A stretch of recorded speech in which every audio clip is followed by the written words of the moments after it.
मंत्री जी आज पहुंचे हैं, बड़ी सौगात जो है वो मिल रही है यहाँ के लोगों को। किस तरीके से सौगात है, कितना फायदा है इससे? देखिए, जो 45-46 का डिवाइडिंग रोड है, आज इसकी रिपेयर के लिए 3.5 करोड़ रुपए का आरएमसी रोड का आज शुभारंभ हुआ है।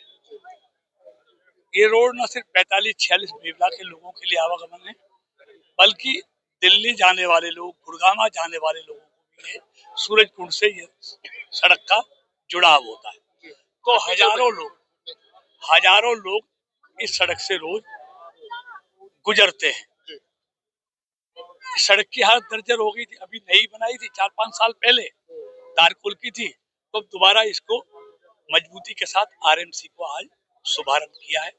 ये 4 लेन सड़क होगी, 3.5 करोड़ रुपया इस पे खर्च होंगे।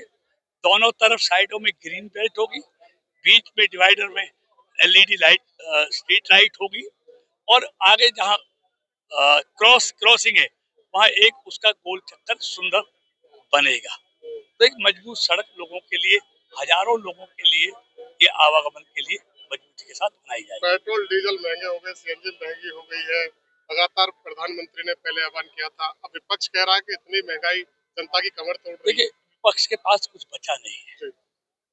विपक्ष को देश के लोगों ने जब जब उन्होंने निराधार आरोप लगाए, जबकि जब जब उन्होंने देश के साथ खिलवाड़ किया, ये देश के लोग बहुत जागरूक हैं और देशभक्ति भारत के लोगों में कूट कूट कर भरी है। और जब से मोदी जी की सरकार आई, तब से तो और देशभक्ति की भावना हर देशवादी में पूरी तेजी के साथ उभर रही है, और हर चुनाव में वो देखने को मिलता है। यही मोदी जी 15 अगस्त को लाल किले से कहते हैं कि देश के गरीबों के लिए खाते पीते लोग एलपीजी पर सब्सिडी छोड़ दें। तो मोदी जी के आह्वान पर 1 करोड़ लोगों ने एलपीजी गैस की सब्सिडी छोड़ दी। ये मोदी जी के प्रति देश के लोगों का जो विश्वास और भरोसा है, ये जाहिर करता है। आज खाड़ी युद्ध के कारण पूरी दुनिया की जो आर्थिक हालात है, जो एलपीजी और पेट्रोलियम पदार्थों की जो सप्लाई चेन है, वो बाधित हो गई है। हर भारतवासी और जो पीड़ित पक्ष है दुनिया के, वो सब जानते हैं।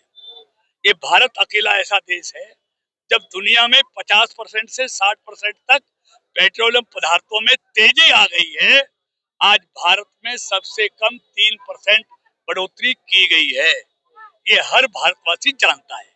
और जब जब भारत के पर कोई संकट आया है, चाहे कोविड का संकट आया हो, चाहे आज खाड़ी देशों में युद्ध के समय आया हो, हर भारतवासी ने एक मत होकर के मोदी सरकार के साथ खड़ा मिला है। और आज भी हर देश का नागरिक इस समस्या में जो आई है पूरी दुनिया के सामने खाड़ी देशों के कारण, वो पूरे देश के साथ और मोदी सरकार के साथ डटकर खड़ा हुआ है। एक कांग्रेस के बौखलाए हुए लोग हैं, लोग लगातार देश की जनता जिनको चुनावों में पटकनी दे रही है, इसलिए वो हताश है, निराश है।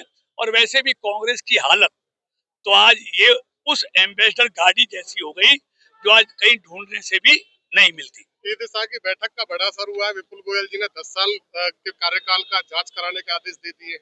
देखिए, निश्चित तौर पर होनी भी चाहिए, क्योंकि मैंने पहले दिन कहा था, ये मोदी जी की और नायब सैनी जी की सरकार है। इसमें भ्रष्टाचार को दबा नहीं सकते, भ्रष्टाचारियों को बचा नहीं सकते। कांग्रेस के राज में भ्रष्टाचार को दबाया जाता था, भ्रष्टाचारियों को बचाया जाता था। ये मोदी और नायब सैनी जी की सरकार है, यहाँ भ्रष्टाचार को पकड़ा जाता है और भ्रष्टाचारियों को सजा दी जाती है। नीरज शर्मा कह रहे हैं कि आप भ्रष्टाचार की बात कर रहे कांग्रेस काल में हुआ, पर जिस सड़क का आपने जिक्र किया वो कांग्रेस काल में बनी, और उसका आपने जो है, अरे वो सड़क जब बनी थी जब कृष्णपाल विधायक था। ठीक है, गलतफहमी है। और जो 10 साल पहले की बात की, 10 साल पहले भी प्रदेश में और देश में बीजेपी की सरकार थी। उनमें कह रहा हूँ, उनका दिमाग काम नहीं कर रहा, उनको यही मालूम नहीं है कि 10 साल पहले किसकी सरकार थी। राव नरेंद्र के घर पे चोरी हुई है, कानून व्यवस्था में बड़ा सवाल उठाया गया।